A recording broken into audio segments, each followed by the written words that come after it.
So the last time I was up and spoke, I started down the road of speaking about justice. And I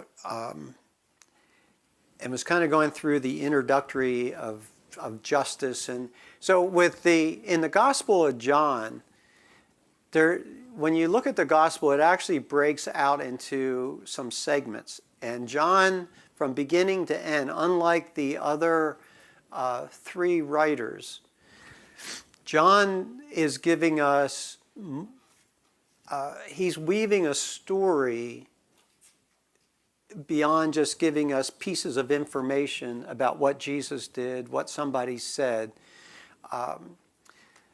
And so the beginning of John, we start with the Word became flesh. So we have the famous opening in 1 John and all that's happening, in 1 John, and then that brings us into John 3 and the encounter with Nicodemus. So, but in the first part, about the first 6 chapters, roughly, we have the Word became flesh. And so John is introducing us to Jesus the Messiah through the power gifts, through the things and the encounters with people that he's having. Those encounters start getting him in trouble right from the beginning. And when we get to the center of the Gospel of John, which is where we're going to be today, part of 7, 8, 9, 10, in those chapters, we start watching, and John is bringing us into this story of where Jesus is now being openly confronted by the powers that be and challenged at every step that he takes. And then when we move beyond the center of the gospel, and now we move towards the end, which we'll be in some weeks, now we're coming to the culmination of the confrontation, which of course ends with the trial and the execution, and then the resurrection. So, but John is wanting us to see some things in this beyond just giving us the facts. So if you'll open your Bibles to John chapter 8, I don't know how far we'll get there today, but we'll plug into this some. John chapter 8, the first verses 1 through 11. Now Jesus went to the Mount of Olives. Early in the morning he came again to the temple. And all the people came to him, and they sat down, and he sat down and taught them. And the scribes and Pharisees brought a woman who has been caught in adultery, placing her in the midst. And they said to him, "Teacher, this woman has been caught in the act of adultery. Now in the law, Moses commanded us to stone such a woman. So what do you say?" This they said to test him, that they might have some charge to bring against him. Jesus bent down and wrote with his finger on the ground. And as they continued to ask him, he stood up and said to them, "Let him who is without sin among you be the first to throw a stone at her." And once more he bent down and wrote on the ground. And when they heard it, they went away one by one, beginning with the older ones. And Jesus left alone with the woman standing before him. Jesus stood up and said to her, "Woman, where are they? Has no one condemned you?" And she said, "No one, Lord." And Jesus said, "Neither do I condemn you. Go, and from now on, sin no more." This is an interesting picture that develops. So we have Jesus comes in, and he sits down and he's beginning to teach. So there's a crowd of people. I've seen, like in some of the different movies and stuff, I've seen where it almost like Jesus is walking down the street by himself, and this group of 6 or 7 or 10 guys with this woman that they've caught, as if they didn't know what was going on. And, they throw her at his feet, and there's this whole story ensues. But that's not the way John presents the picture. Jesus is already teaching, and there's a crowd around. Now the Pharisees and the scribes bring this woman in, but she's not on the ground. She's standing up. So if in our mind's eye, if we can begin to see this thing, so there's this crowd of people, Jesus is sitting there, he's teaching the crowd. These guys interrupt everything, drag this woman in, stand there in front of Jesus as they stand there as well and demand from Jesus, this is what Moses said, so what do you say? Now, this is where I find just an interesting piece of this picture. The accusers are standing. The accused is standing. The one asked to give a verdict is standing. Except now, the one asked to give the verdict kneels down and begins to write. Now, there's a gazillion stories about what he's writing on the ground. So you worked that out to whatever story you want. Not even going there. Whatever he was writing, it was good. That's all I'm going to tell you. It was good. So he's writing here. She's standing in front of him. They're standing behind her. I've often wondered, well, why did he do that? And so this is my story. You can do with it what you want. The crowd is seated. So the crowd is seated. You have the accusers, you have the accused, you have Jesus. Jesus bows before the accused. He goes down on his knee. For a man to do that to a woman in public is forbidden. No man would stoop before a woman. But he does, and he begins to write in the sand.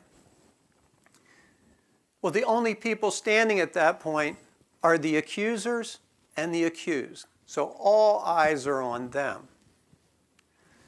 It's as if Jesus wants the crowd to get a good picture of what's happening in front of them. So they demand from Jesus, this is what Moses says. What do you say? So he writes a little more. And finally he stands up. And when he stands up, he says to them, okay, whichever one of you are without sin, go ahead and throw the first stone.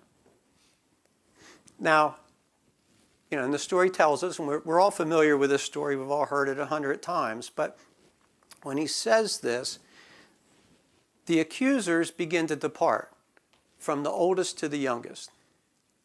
Now, there's something really keen there, too. Us old folk, we carry a fair amount of baggage. So it doesn't take much to remind us of all of our failures. You young upstarts, you all think you got it all figured out and know all the answers. That's why the old ones beat feet first. They're like, I ain't even standing here. I already get what he says. Can't win. Can't win. So I'm just going to bow out. I don't think this was a good idea anyway. I wasn't the one that originated it. See you all later.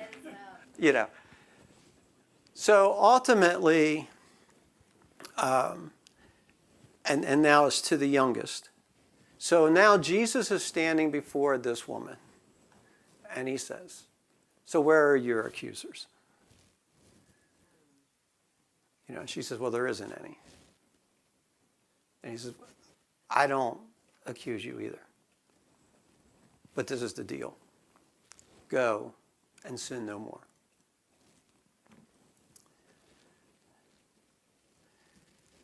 It's interesting that the accusers come with their accusations.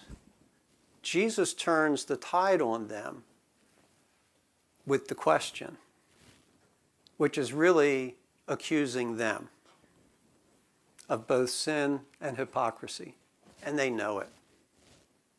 They know it. And now in a sense, they've been embarrassed in front of the whole crowd. But as we move through these scriptures, the question, where are your accusers? That question doesn't end with this woman. The question, where are your accusers? John lets it hang through the next piece of the gospel. And the accusers, having that plan failed, now move on to the next step because they're out to get Jesus. I mean, this whole narrative through 7, 8, 9, 10 of the chapters of John, when you read through that, these guys are going to get him. That's the plan. And if the first thing fails, we move on to the next one. John chapter 8.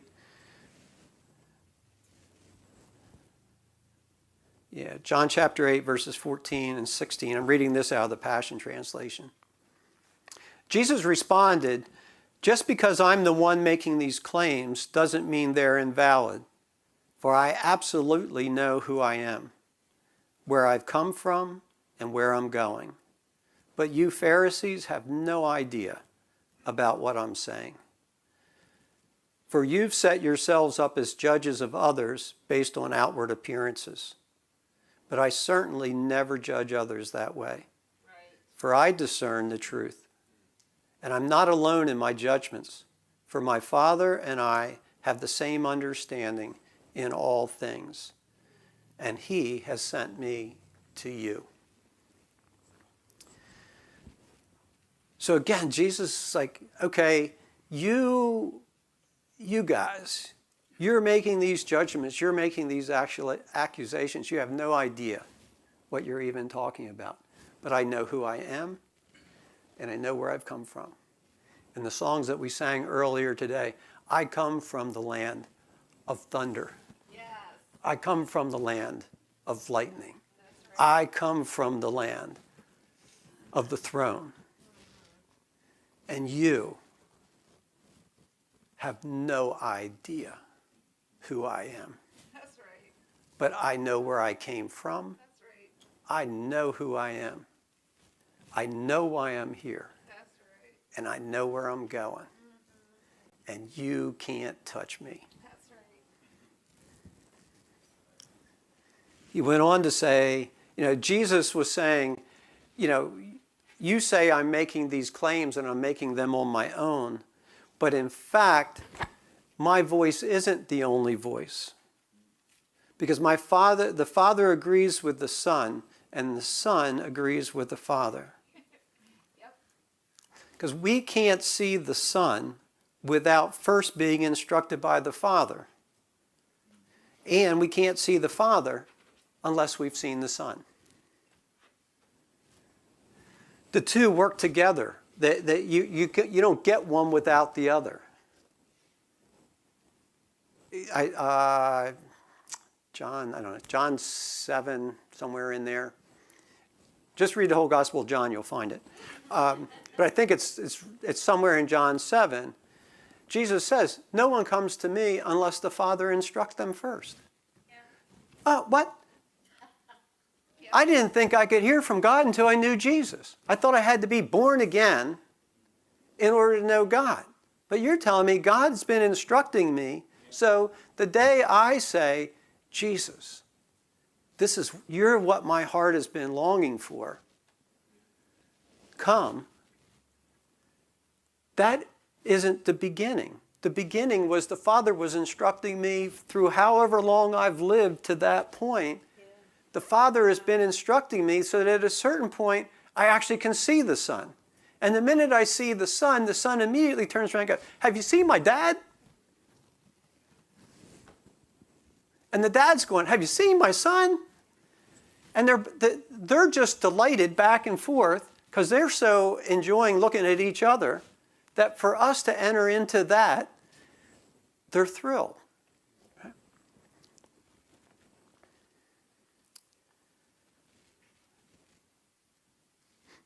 For these people, for the crowd that Jesus is dealing with, they saw the Son, but their judgment was wrong because it was just based on outward appearance. Anytime we judge by outward appearance, we're going to be wrong. Because the color of a person's skin or their lot in life or all those things that we use to measure by, they're not kingdom measurements. Those are measurements of the world. But so Jesus is saying, your judgment is wrong because you base it on outward appearance.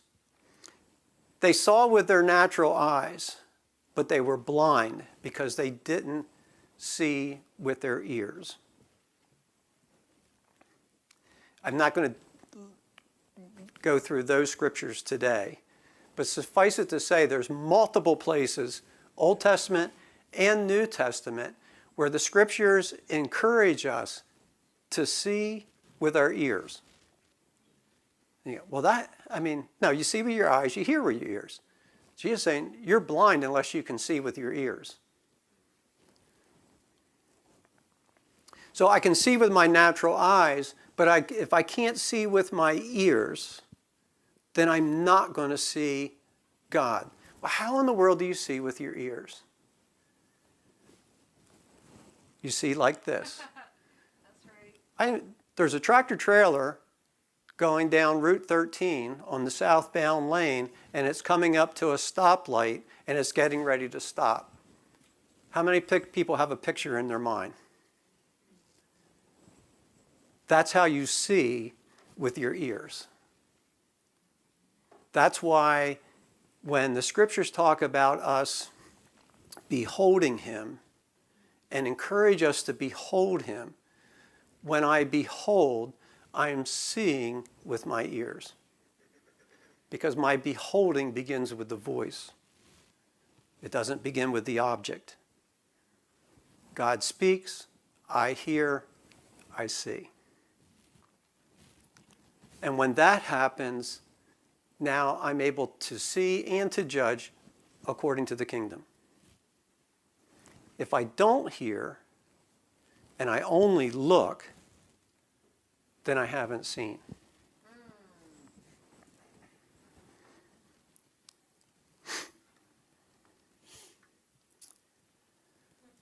So this crowd in front of him, they're not hearing the inward voice of the Father, which is saying, behold my Son.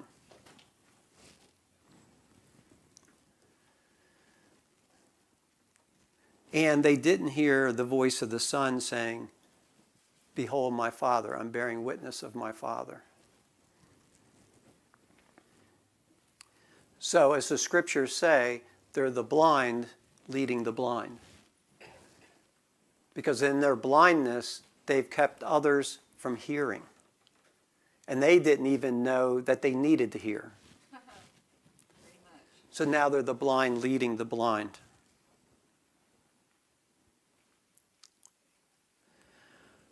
Understanding comes by fellowship of relationship, not by natural observation.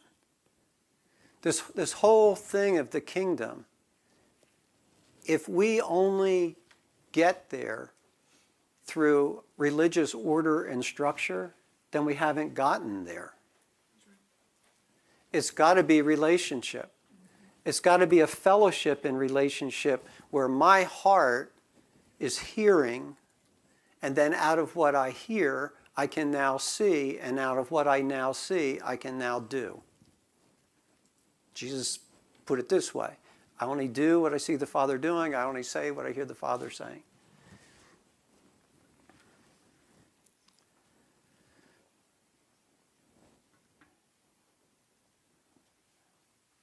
If all I do is see, then my eyes will produce judgment by the world's standards.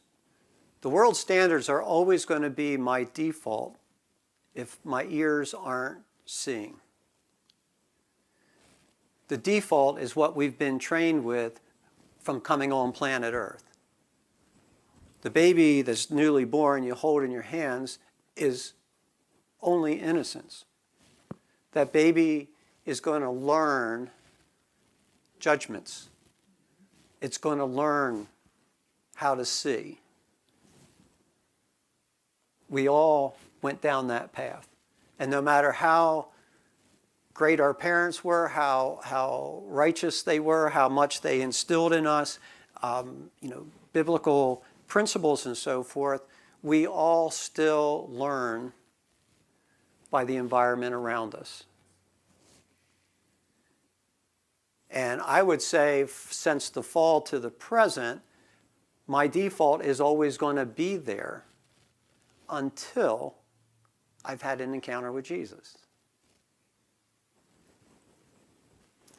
So I will always default back to just seeing with my natural eyes.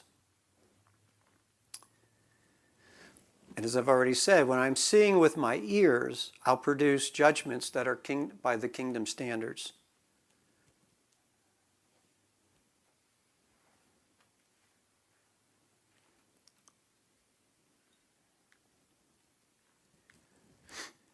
So those who are blind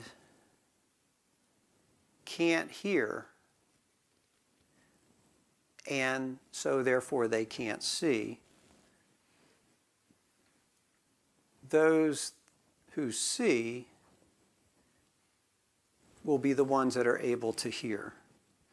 So in John 8, verses 38 through 41, and this is interesting, and if you think about hearing with your ears, when you read through the gospel, or even any of the scriptures, but the Gospel of John in particular, because John he has certain key words that he weaves all the way through the gospel because he's wanting us to see what the story is producing.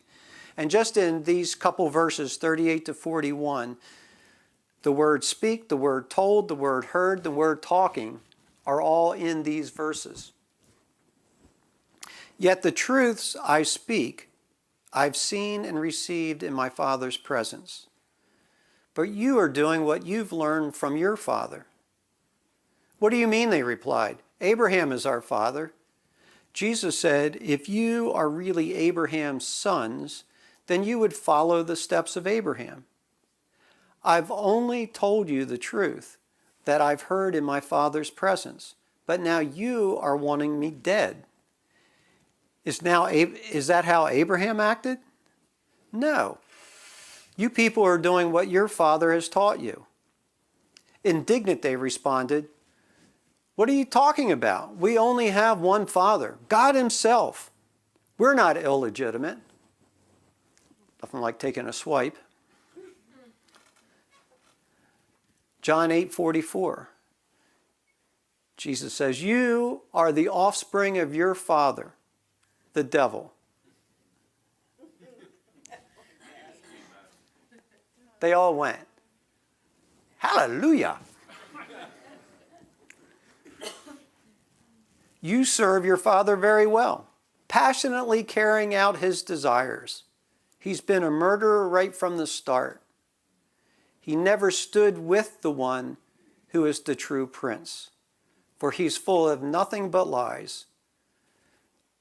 Lying in his native tongue, he is a master of deception and a father of lies. Just a side note that we're not going to go into, but it may be worth thinking about. There's a narrative that, that Lucifer was the angel of light and it was the head worshiper, and I was raised in that culture. And then we saw him fight. Jesus said, I saw him fall like fire, and so on. Except that here Jesus says that the devil has been a murderer right from the start, and he's never stood with the one who is the true prince.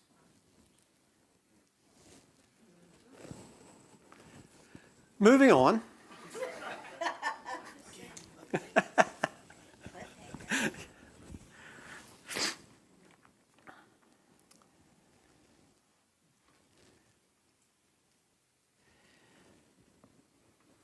So it's interesting that they throw this little tag in there.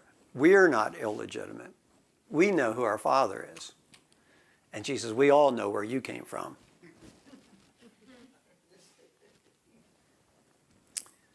Because seeing with their eyes, that judgment makes sense. You're just a bastard kid. We know. And in the family I grew up in, that was just referred to as, you just came from the wrong side of the tracks. Because on that side of tracks, that's where they do all that stuff. On our side of tracks, we're pious. And in my younger years, we were also white. Thank goodness those tracks got pulled up.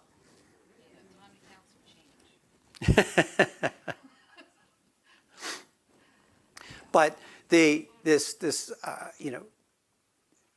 Jesus, you can't possibly have a relationship that you say you have with God, because we know where you came from. And you were disqualified from the beginning. And now you're going to tell us how we have to live? You're going to tell us what God's saying? No, we ain't buying it. Because I can only see with my eyes. I can't see with my ears. So now, the Son of Man, full of truth, speaks truth. And our only option is, we need to kill this guy. Because I can't see.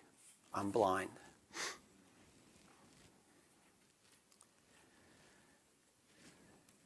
Now,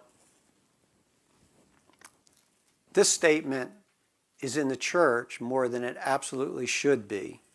But I think, from my perspective, this is still a true statement that I'm making. Those who won't see will almost always choose to violate the person who is speaking truth. Because you're challenging me, you're creating a tension in me, and I'm not going to yield to what you're saying because I can't hear it.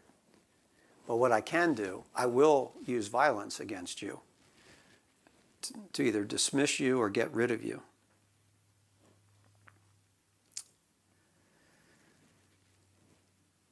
So now, this question that was hanging in the air, woman, where is your accusers? That question now comes back, and it circles around in John.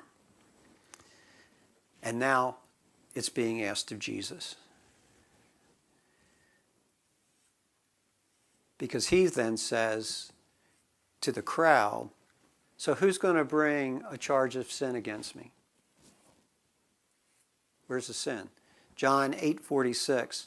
Can you name one sin I've committed? Then if I'm telling you the truth, why don't you believe me? It's 8:46. So that's the confrontation. That question comes back around. You're now accusing me, but you won't listen. Why won't you listen? And this is a question Fountain and I actually battered around all week when he was here. When confronted with love, why do we become afraid? Why do I not yield when confronted by love? What is scary about love? When I'm standing there face to face with it, I resist it. But anyway, he's saying, I'm telling you the truth, and you won't and don't believe me. In this section, Jesus now introduces us to the transition that John now will carry on to the end, which is, for the first time, Jesus starts talking about the unseen realm. There's something bigger going on here than you. You may not like me. You may be challenged by me. You may be plotting my death. But what I'm telling you is that you're now part of something bigger than yourself. And you're blind and you can't even see the part that you're now playing. So Jesus refers, you're of your father, the devil. So the term devil is from the Hebrew term, which is ha-Satan, which just means the accuser. And the irony is, in these middle chapters, is the crowd around Jesus are now the crowd of the accusation. They're doing the very thing that they're accusing him of doing. And they go on, they say, well, you're demon-possessed. That's it. That's a good one. I'm glad you came up with that line. Yeah, he's demon-possessed. And then all of a sudden the crowd went, well, that has a good roll off the tongue. Yeah, you're demon-possessed. And they all start talking. You've got to be demon-possessed. Who would do what you do if you weren't demon-possessed?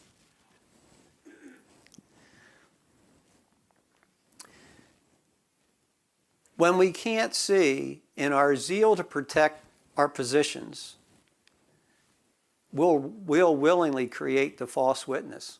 And they willingly created the false witness against Jesus. They knew there was no evidence. And they were willing, and it goes, this will carry on through to the end, actually right up to the trial. At this point, the Pharisees, the scribes, who knew better, who talked the talk, knew that you can't bring a false witness against a brother.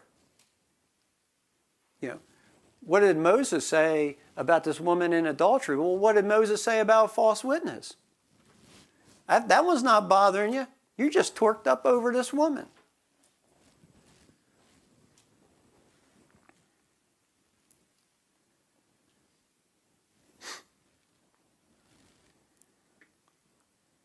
So, in this place, as we're looking at justice, here is where we begin to see, here is what injustice looks like. Injustice, the lie. Injustice, the character assassination. Injustice, the false accusations. Injustice now starts to be the piece that is now moving with Jesus until finally, and we won't get there today by any means, but finally injustice brings itself to the trial and the execution. An innocent man. And we'll look into that further when we get further along. But John is starting to give us this glimpse into, if in the world we're faced with injustice. We talked about this weeks ago, where this whole concept of justice, we all have a sense of justice. We all know when we've been exposed to injustice, when we've been treated unjustly. We all know that. And yet, as humankind, it's impossible for us to actually get to justice. One, you can't get to justice, you can't get to kingdom justice if all I'm doing is looking through my eyes. Because justice in my eyes, in the world system's eyes, is an eye for an eye. And God keeps saying, no. Jesus is saying, no. It's been said, but I say.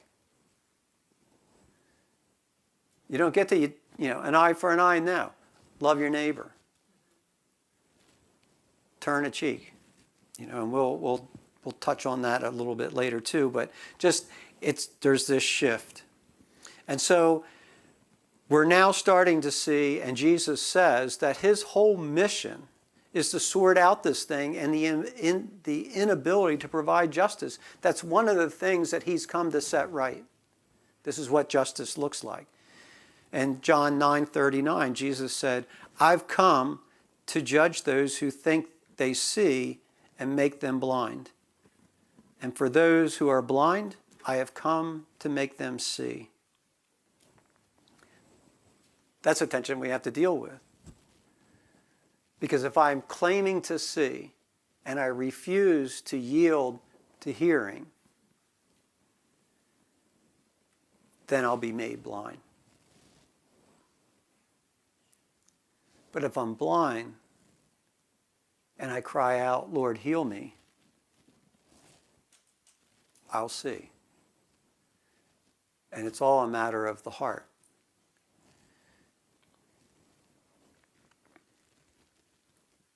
So this place of justice, I'm just going to land the plane here for today, but this place of justice that we're looking at is, how did Jesus do this? What's he doing? Doesn't justice imply that in the end all will see and understand, even those that don't like it? Isn't that what justice is like? Justice brings an evil, or not evil, but a level playing field. Well, here Jesus is talking like, you can say you see, but you're going to end up blind, and you can say you're blind, you're going to end up seeing. That's not a level playing field. How will the spiritual battle that Jesus is now introducing be won or lost? Jesus now just injected, and you can read through the gospel, I think we can blow past this without really taking a lot of thought. But when Jesus introduces this idea, you're of your father the devil, That was a huge weight he just dropped in the middle of the room. And you can see, when you see from the words how, I mean, they were, they became indignant. What do you mean? We're of our father Abraham. And, when we just read through all that. So there's this place where Jesus is like, no, you're of your father the devil. He's now introduced the unseen realm. This is not just humanity figuring out what humanity should or shouldn't do. There's something beyond humanity that's actually at work. And it's the devil, the accuser, the accusation. These questions, they're all interconnected. And Jesus is leading us to the answer, and it culminates in his trial and his execution. John, though, is showing us that the bigger picture that's happening here through this whole narrative is that these events of injustice, these events that are starting to culminate towards Jesus, that result in his death, these very events will bring about the new world, the new way of being, which will ultimately lead to the new creation. When the scriptures say that God brings good out of all things, this is the pinnacle example of that. So where we're going to end today is just, before we can move on to the new creation and all the good, happy stuff that we all like to talk about, John actually takes us into the darker side of this whole story, which is the adversary. And so next time I'm up to talk, we're going to go into the adversary, the devil. What does that mean? And how does that all play into this narrative? But for that, I'm going to stop right there. Having drawn no conclusions, I'm going home.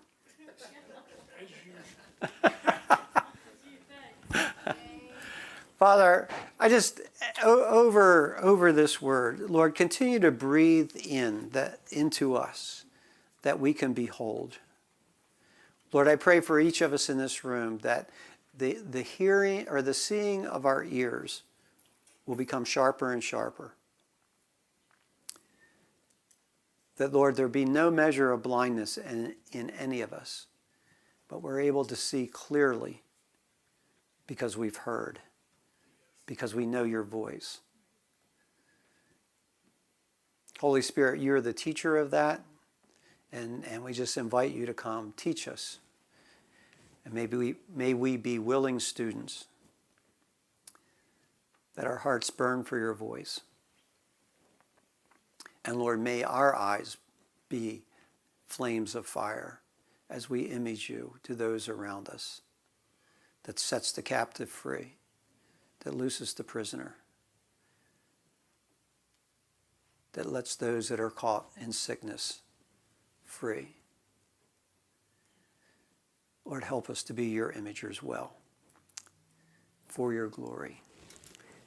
Amen.